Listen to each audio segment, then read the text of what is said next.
Olá pessoal, tudo bem?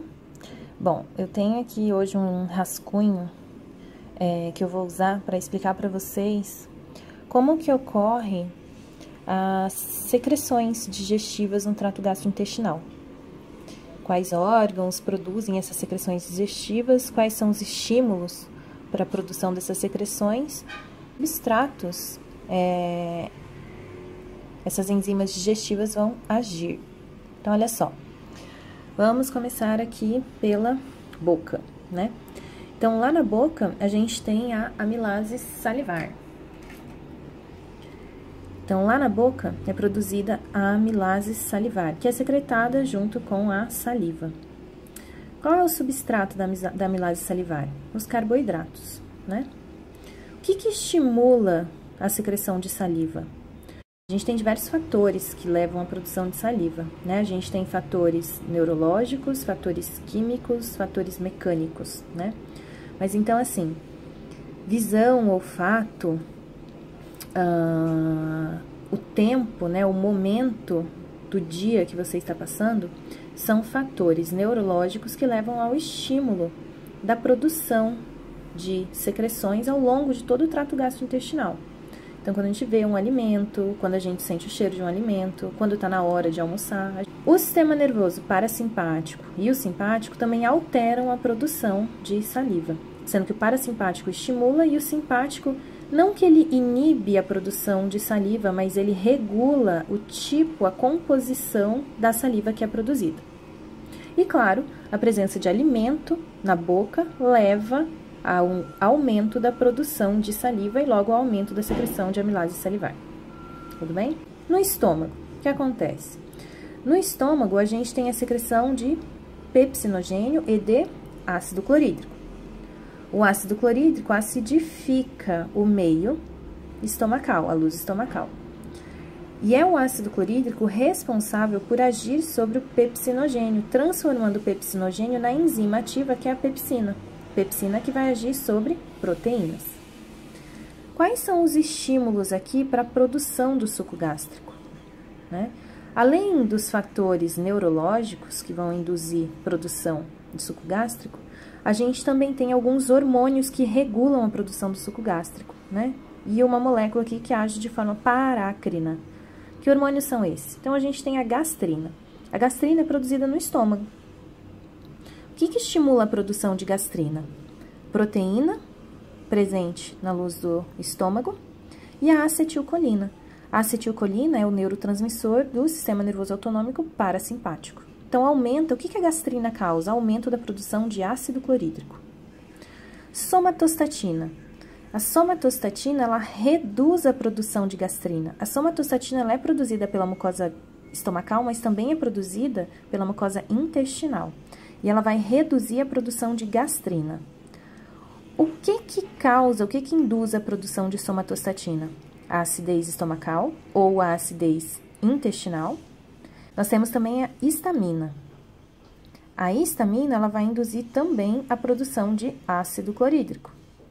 Então, tanto gastrina quanto histamina vão induzir a produção de ácido clorídrico. Ácido clorídrico que é necessário para agir sobre as proteínas, ativando a pepsina. Muito bem. Aí, a gente vai para o próximo órgão do trato gastrointestinal, que é o intestino delgado. Lá no intestino delgado, a gente tem a secreção do suco pancreático e a secreção da bile. Do que é composto o suco pancreático? Tripsinogênio, quimiotripsinogênio e procarboxipeptidase, além da amilase pancreática e a lipase pancreática. Essas três primeiras enzimas agem sobre proteínas, enquanto a amilase age sobre carboidrato e a lipase sobre lipídios. Além dessas enzimas, o suco pancreático também é composto por bicarbonato de sódio. Por quê? Porque o quimo proveniente lá do estômago, ele é rico em ácido clorídrico, e o ácido clorídrico acidifica o quimo. Porém, para a atividade dessas enzimas acontecer, elas necessitam de um pH alcalino.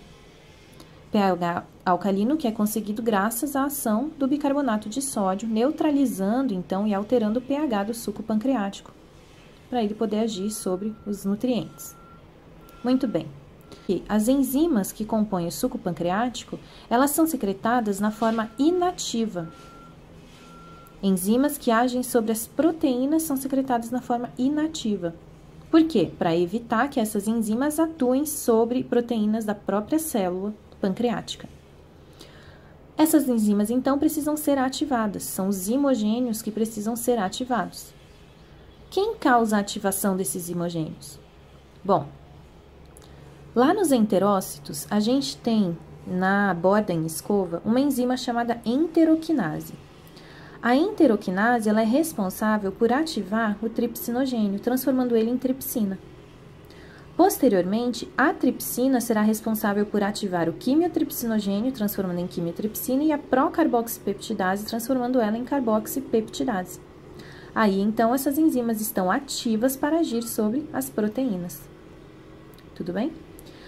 Qual é o estímulo para a produção do suco pancreático? Bem, a gente tem osmorreceptores e quimiorreceptores presentes lá na mucosa do adenal. Gorduras, peptídeos e aminoácidos vão induzir a produção de colecistoquinina pelas células entéricas. E essas células, esse hormônio vai induzir o aumento da secreção de suco pancreático e biliar. O pH ácido vai estimular a produção de secretina. A secretina é um hormônio que vai induzir principalmente a produção de bicarbonato de sódio no suco pancreático. Isso é necessário para que a atividade das enzimas ocorra de forma adequada. Muito bem. E a bile? A bile ela é produzida pelo fígado e ela fica estocada nesse órgão que é a vesícula biliar.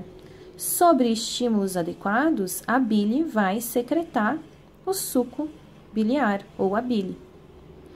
Do que é composta a bile? Diversas moléculas, dentre elas os sais biliares, que são importantes aqui para a digestão, e bicarbonato de sódio. Qual é a função dos sais biliares? Eles vão agir sobre lipídios, auxiliando a digestão dos lipídios por fazer a emulsificação das gorduras. Emulsificar gorduras é tornar um glóbulo grande de gordura em glóbulos menores. É a presença de sais biliares nos glóbulos de gordura que vai permitir com que a lipase pancreática tenha ação sobre os glóbulos de gordura. Porque os glóbulos de gordura são lipossolúveis. A lipase ela não tem como agir sobre o glóbulo de gordura porque ela é hidrossolúvel.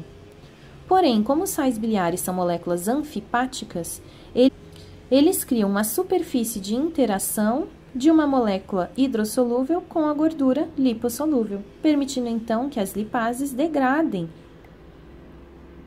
as micelas que são formadas após a emulsificação das gorduras, para liberar então dessas micelas triacilglicerídeos, colesterol, que vão ser absorvidos pela mucosa intestinal. Bom, aí a gente tem algumas enzimas que estão presentes na borda em escova dos próprios enterócitos, que vão finalizar a digestão de carboidratos, peptídeos e de lipídios. Quais são essas moléculas? Então, a gente tem oligopeptidases, que vão agir sobre oligopeptídeos, proteínas, lactase, maltase, disacaridases, que vão agir sobre disacarídeos, degradando esses disacarídeos até compostos mais simples, são os monossacarídeos, os quais podem então ser absorvidos pela mucosa intestinal. Bom, esse é um resumo, né, bem bagunçado aqui, mas que eu acho que auxilia vocês aí a compreender então quais são os sucos digestivos que são secretados ao longo do trato gastrointestinal, qual é a função deles e o que estimula a produção desses sucos digestivos. Espero que ajude vocês nos estudos. Um abraço!